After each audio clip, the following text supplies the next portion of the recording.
You're tuned in to the Ross Tucker Football Podcast, guiding your gridiron journey, none other than your host, former NFL lineman, Ross Tucker.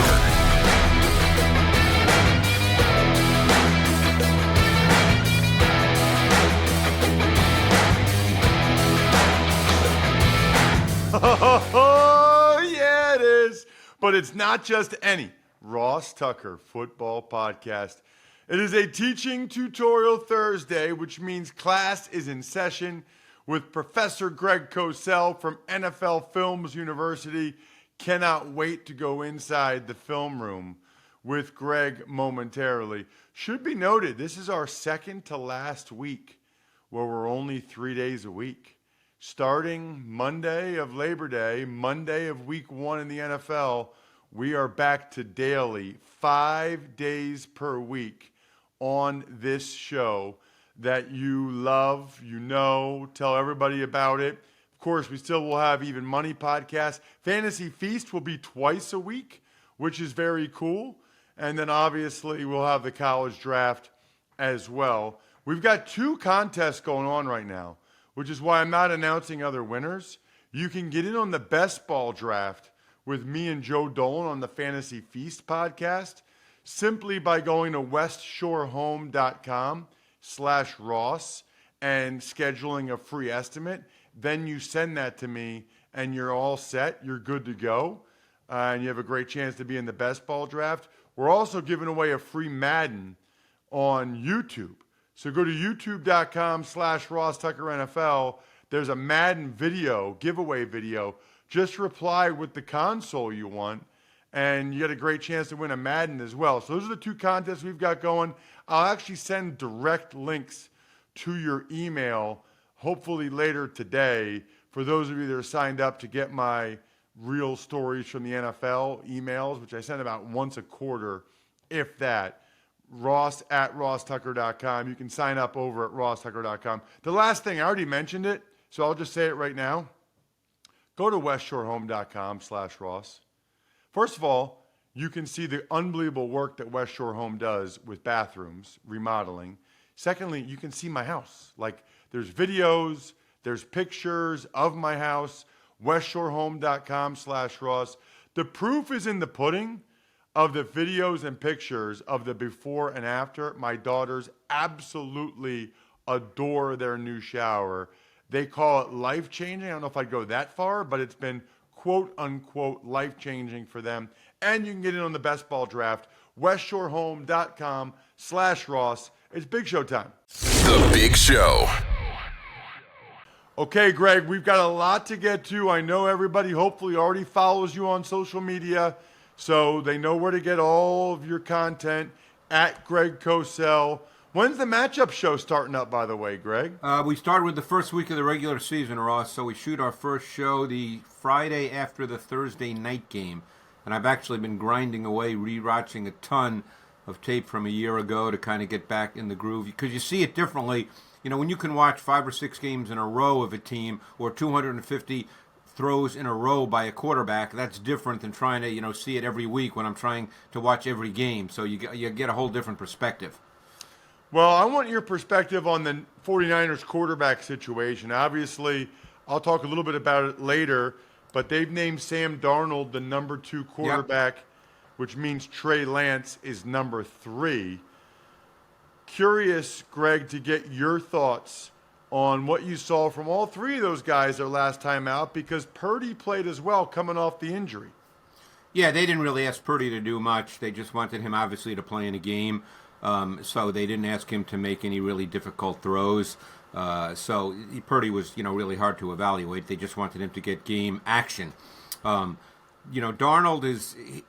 always been interesting because Darnold's always been a guy that has all the physical traits and tools that you want. He's got the tools of an NFL starting quarterback. I mean, he's got a live arm. The ball comes out with juice at all 3 levels. He certainly has movement ability. In this particular game this past week, they gave Darnold, the coaching staff did a lot of quick timing and rhythm throws. The Broncos corners were predominantly playing off coverage. So it was easier for him to get into a rhythm, and he looked good. He was very efficient within the context of what he was asked to do. So, Darnold's always been a talented guy. Lance is an interesting guy. He hasn't played a lot of football. He's in a really difficult situation because he needs reps and experience, and he's not going to get either one. When you watch him, there are questions, certainly. You wonder if he has a natural sense of timing and anticipation. He turns down a lot of throws that are clearly there based on the route concept versus the coverage. You clearly see there are times that he just is a little slow to process or recognize. But the only way to work through that, to work through it, there's no guarantee of anything with young quarterbacks, is to play. And he's not going to play. He has not played a lot of football since 2019, Ross. That's 4 years he's really not played a lot of football. Yeah, it's not good. I guess the question that I have, Greg, is do you think it'll happen for him? I mean, do you think there's still some hope there? Or do you think it's kind of a lost cause at this point? Don't know. That's hard. It's easy to make bold statements. And, obviously everybody's saying the 49ers, it was a terrible trade, that he stinks. Those are easy things to say. He hasn't played a lot of football. He's not a precision player at his core to begin with. He's more of a playmaker type quarterback. Those guys need to play and learn. And, he's on a team that has a Super Bowl roster. It's not a work-in-progress roster, and he's a work-in-progress quarterback, Ross. He needs to go to a team where he can go out there every single week and play and learn and make some mistakes and have the team live with the mistakes as he grows. I don't know what that would be at the end of that. No one does. It's easy to say you think you know or you're sure you know. You don't know. But he's not going to get that chance in San Francisco. Well, we've got a couple of guys that it looks like they're going to get that chance this year, Greg. Several, actually. And it's funny, I'm already hearing people that are down on Bryce Young based on what they've seen from the first couple of preseason games. I know you got a chance to check him out. He's going to be the Week 1 starter for the Carolina Panthers. What have you seen from Bryce so far, Greg? Yeah, their offensive line has not been very good at all. And obviously, Young is small. Look, for the people that don't like Bryce Young, and there's certain things you can easily say. He's certainly not big. He's not imposing physically. He doesn't have a huge arm. So you can easily look at those things and say, this is going to be tough. And it may be. We don't know that. But he certainly needs, at this level, a good offensive line. Does he have somewhat of a playmaking dimension? Yes. But you wouldn't say he's a great athlete. He's not a special athlete, but he certainly has a feel and a knack for finding space. But he's going to have to be protected at this level. He can't make a living making out-of-structure plays. So, to me, it's been hard to get a true read about Bryce Young because the protection has not been very good. And I will say this. I think the left tackle that they drafted last year in the first round, Iguanu, he was not very good in pass protection a year ago, and through the early preseason, and there's only one more preseason game, obviously, and who knows if he plays, he's not been very good in pass protection through the first 2 preseason games. You always say, though, Greg, that you got to isolate the quarterback and what they're doing from the people they have around them. That's how you evaluate No, them, you right? do. But it's also hard when you don't have a chance. When you drop back and there's immediate pressure. That's hard for any quarterback. So what I don't understand about that, Greg, is you and I talk about some of these other guys and how they did a good job, putting them in advantageous situations, ball out quick, boots, stuff like that. They got a pretty darn good coaching staff down there in Carolina.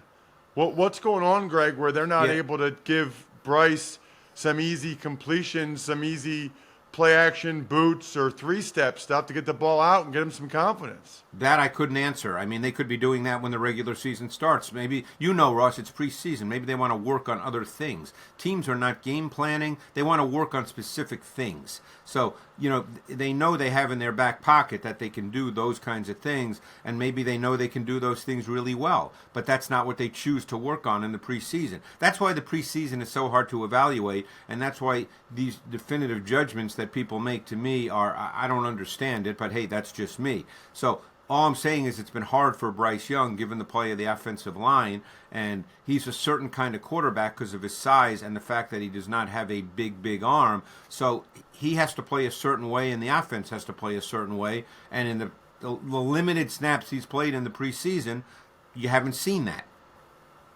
What about Greg C.J. Stroud, who we got a chance to see a second time out, and he's starting again this week? Looks like he'll be the Texans' Week 1 starter. Yeah, I think he will be. I think we probably knew that when he got drafted. I think, again, he didn't play a lot. Well, he played a little more. So, and you started to see at times what he is. This is the thing. You just mentioned isolating the quarterback. We know what Stroud is. We know that he's a pocket quarterback who, when he's at his best, is a precise ball location thrower. That's his game. You started to see a little of that in his last outing where he put the ball exactly where he needed to put it. That's what he is. Another quarterback that needs to be protected well. And if he can be protected well, my guess is he'll probably have some success. Now, he certainly will see defenses once the regular season starts that he's probably never seen before, and he'll see some pressure looks that he's probably never seen before. But if you can protect him and let him feel secure and comfortable in the pocket, he's a precise ball placement thrower. That's his game.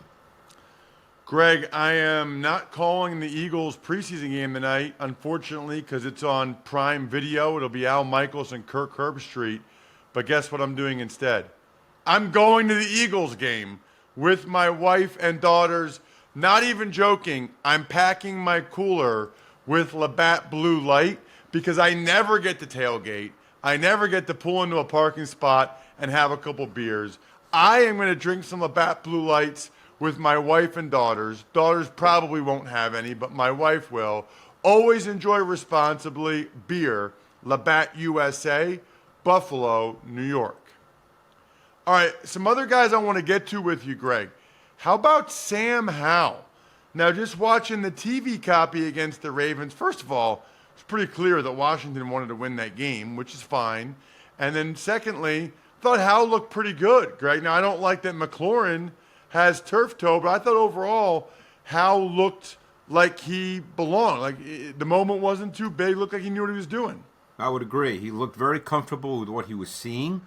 He was quick to eliminate and isolate within the timing and structure of the play design. I loved his technique. There were a couple of plays where his read was to the left, and then he came back to the right and threw the ball.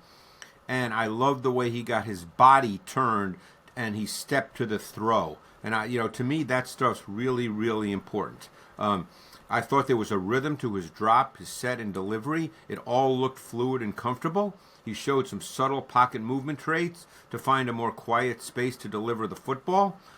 He made late in the down pocket throws. I think in the NFL, to me, that is absolutely critical. Because what I mean by late in the down, Ross, is, you get to 3 seconds, let's say, in the pocket, and that's a lot of time in the pocket, as you well know, because, 3-step is 1.5, ball should be out, 5-step is 2.1, 3-step is 2.6. That's when the ball should be out, but it doesn't always work that way, and sometimes you're in the pocket a little longer, and he was patient and controlled in the pocket, and he made late in the down pocket throws. He was not frenetic or hurried at all. Wow. That almost makes me want to go back, Greg, because I remember some people I really respect after his sophomore year, they were saying he was the only projected first-round pick for last year's draft, Greg, and then he doesn't go until the 5th round. I can tell you why. Something doesn't sit well with me right there. There's something wrong with the process. Yeah. Well, I can tell you why. I mean, there's reasons for it. And again, he could end up being a really, really good player. But the reason for that is this. He's a 6-foot quarterback, okay? That immediately is, I don't want to say a negative, but he's going to make his living playing in the pocket. He does have good movement, and he's physically tough and competitive, but he's not going to be, a guy that runs around all the time and makes plays. He's going to have to throw it from the pocket. And there's the history of 6-foot quarterbacks in this league is not a strong one. And his last year in college, he was a descending player, not an ascending player. So, again, those are separate from some of the traits in terms of throwing ability, those kinds of things, character, which I can't speak to because I'm not in the meetings and I'm not interviewing him. But he essentially, from his second to last year in college to his last year in college, was a descending player in terms of his tape, and that's the reason he dropped in the draft. I wanted to get your thoughts, Greg, on the Buffalo Bills offense, because it just feels like they're using this Kincaid kid a lot. Yeah. And, they're calling it 12 personnel. I don't know. I mean, he's basically a big slot receiver, I feel like. But your thoughts on what you're seeing from the Bills offense so far this preseason? Yeah, I'm going to be fascinated by how all that plays out, because Kincaid is a really, really good receiver, and he can line up anywhere in your formation.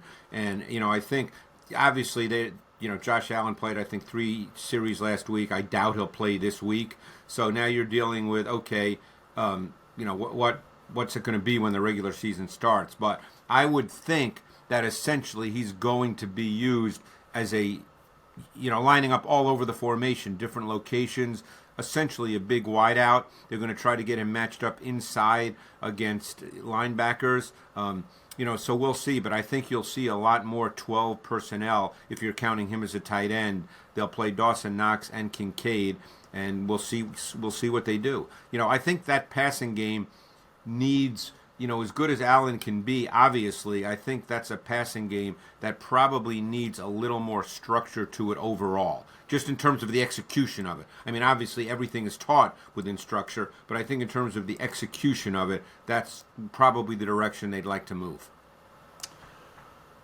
Any other thoughts? I know you've been watching both these guys, Greg. Any other thoughts on Jordan Love or Clayton Tune? Yeah, I watched all of Tune's throws because I think there's a chance he's the starter. And I think Tune, I think he shows some good things and some things that aren't surprising. Don't forget, he came from the air raid offense. He played for Dana Holgorsen down at Houston for 3 years. That's the air raid offense. Those quarterbacks are taught a certain way, and you sort of have to work through that at the NFL level because they're not really taught much about defense, and you have to understand defense in the NFL, so he has to work through that. He certainly has athletic ability. He's a good-sized kid. He has athletic ability to make second reaction movement plays.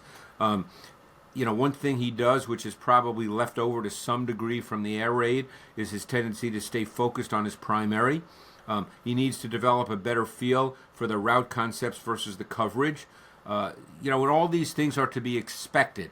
But assuming he can line up and run your offense, Ross, to me, I would play him. You know what Colt McCoy is. I would give Clayton Tune a shot, assuming, like I said, he can get in and out of the huddle and do all those logistical things that not many people think about. Two guys I wanted to get your opinion on that they're not playing, but they're in the news. Jonathan Taylor is now available for trade, Greg. Can you just refresh our memory about what Jonathan Taylor is and what he would bring to a team? Yeah, there's no mystery there. Jonathan Taylor is a great back. I remember watching him coming out of Wisconsin. Thought he was the best runner in that draft. That's proven to be the case in the NFL. He's a volume back. So if you're going to trade for Taylor and have to give up something meaningful, then you're essentially saying your offense is going to start with Jonathan Taylor. So the question becomes, for a lot of people, and it's why there's a lot of talk about how much someone might be interested in paying him, is that the way to play offense in the NFL? There's no question he's a great back. He might be the best back in the league as a volume runner, giving him the ball and letting him be your offensive foundation. But the question is that the way you want to play offense? And that's a philosophy. There's probably no right or wrong to that, Ross. As you know, that's a philosophy. But he's certainly not a back you're going to trade for and give him the ball 8 times a game. That's not what you want to do. He's a feature back. He's a foundation back. He's a guy you start your offense with. But I think he's a terrific runner. And then lastly, Greg, it's just Chris Jones, who, yeah, there's a lot of conversation now like he might miss games. Boy, he feels like he's a major difference maker for them. Major. It's funny you say that. I watched a ton of Chiefs defense last week, and he's a major, major difference maker, not only in the plays in which he makes, but what I noticed a lot was offensive lines sliding to him. When you line up kind of in that 40 front where you've got 2 wide 9s and 2-3 techniques or 4 eyes, kind of that 40 pass rush front on third down, very, very often the center would slide to Chris Jones and leave one-on-ones opposite. You know all this, Ross, from when you played, and obviously because he dictates protections. And, obviously if he's not there, that changes things a lot. Nothing is changing in terms of Thursdays all season long, Greg. You are going nowhere because you're the best in the business. Thank you so much, as always. Really appreciate it. Thanks, Ross. Man, I love when Greg Cosell speaks that football language. Just like I love the fact that my daughters and I picked up a little Spanish thanks to Babbel. I'm telling you right now, they've been taking Spanish in school for 4 and 5 years. I'm convinced they learn more from us doing a few Babbel lessons that are like 10 minutes each than they learned previously. That's the age, by the way. The younger they are, the better. Instead of paying hundreds of dollars for a private tour, do these quick 10-minute lessons designed by over 150 language experts. Big fan. And they tell you, and I think it's 1,000% true, using Babbel for 15 hours is equivalent to a full semester at college. I took 3 semesters of Spanish at Princeton. I'm telling you, I feel like I learned more from Babbel. Here's a special limited time deal for our listeners to get you started right now. Get 55% off your Babbel subscription, but only for our listeners at Babbel.com/Ross.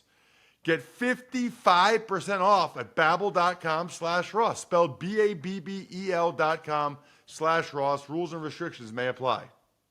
Tuck's Takes. All right, Ross, we'll start. The 49ers announced Sam Darnold as the backup quarterback to Brock Purdy. They will look to move Trey Lance. I've said this for a long time. Niners fans didn't believe me. Now maybe they do. I would like to see Trey Lance go somewhere where they've got a young guy and he can compete with that young guy to be the starter.